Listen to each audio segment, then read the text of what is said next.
What is going on, everyone? It's Brody back again to answer another tennis topic, and today's tennis topic is going to be, how does a racket actually break? So one of the main things that you notice is that you see some of the professional players, they get really angry, they look at their racket, and then they start smashing it.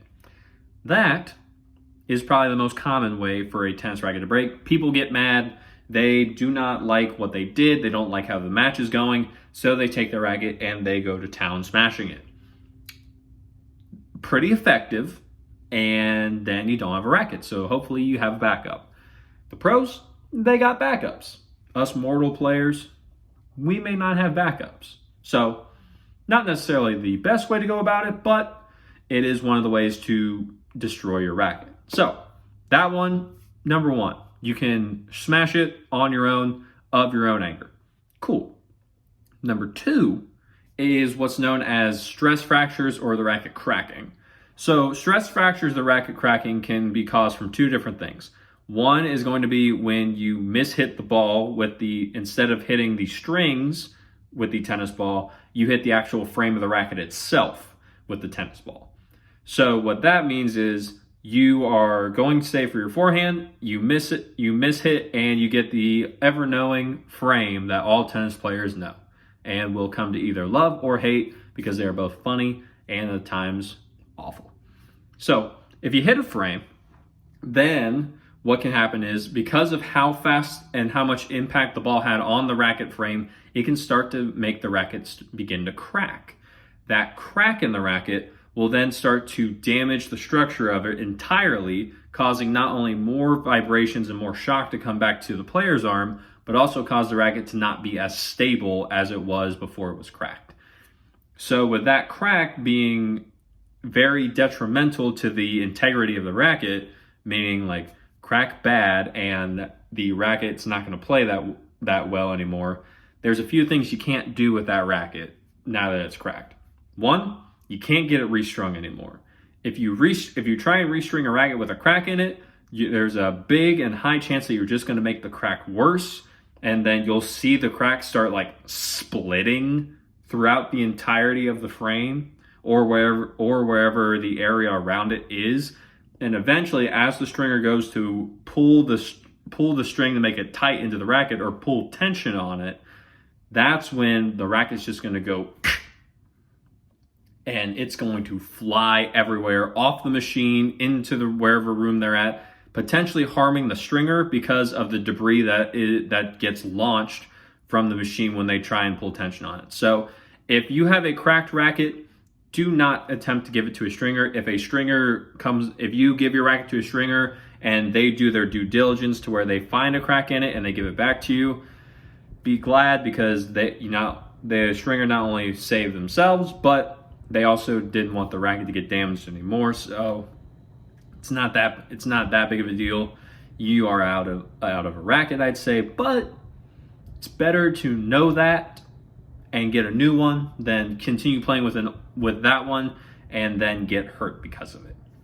So with that, cracked rackets, they do tend to take a little bit more time to form. You won't always notice it right away, but some of them can be huge. The biggest crack I've ever seen was in the head of a racket, right where the strings are. It was on the side, and that crack went from right where the string was to all the way down, almost to where the handle is.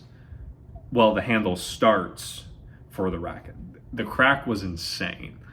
You don't want to play with that. Get rid of it. It's not safe. No.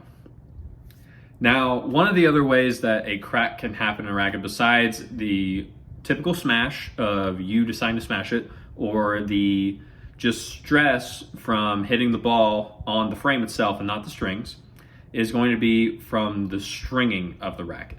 So when a racket is strung, there is a recommended tension range on each side of the racket.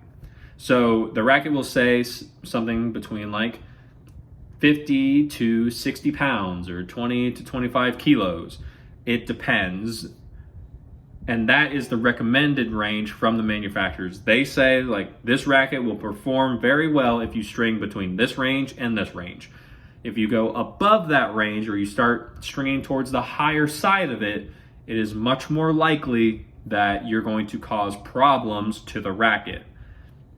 If you go outside of that range, especially above it, and you string the racket, the company will then void the warranty on the racket itself because you went out of their guidelines that they set for the racket, and they no longer have any responsibility for what you did because you chose to have your stringer go that high.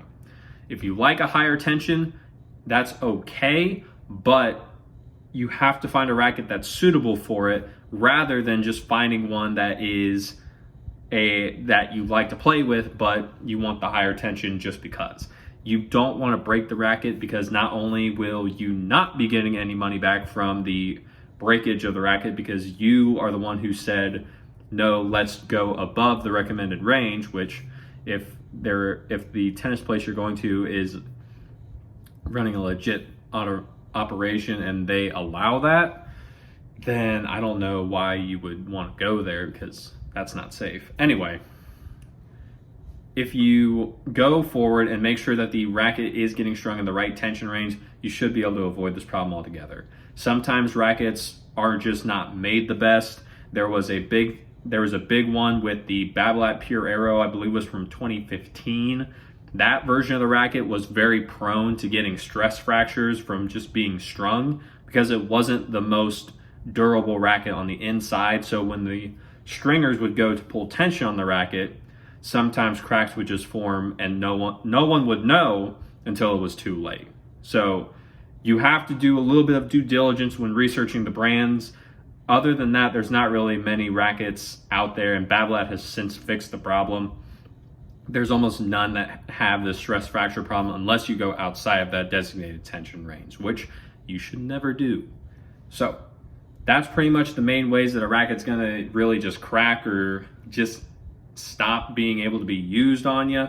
So with that being said, leave a like on the video if you liked it. Comment down below any more questions you have about rackets and why this may happen, as well as share this video with a friend so that if you know that they got a cracked racket and you're like, hey man, you shouldn't play with that. They're like, no, it's fine. Send them this video and we'll just be like, you shouldn't play with that racket, and try and knock some sense into them.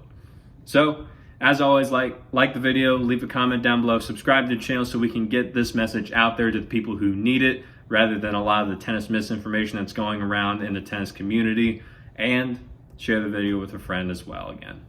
So as always, take care.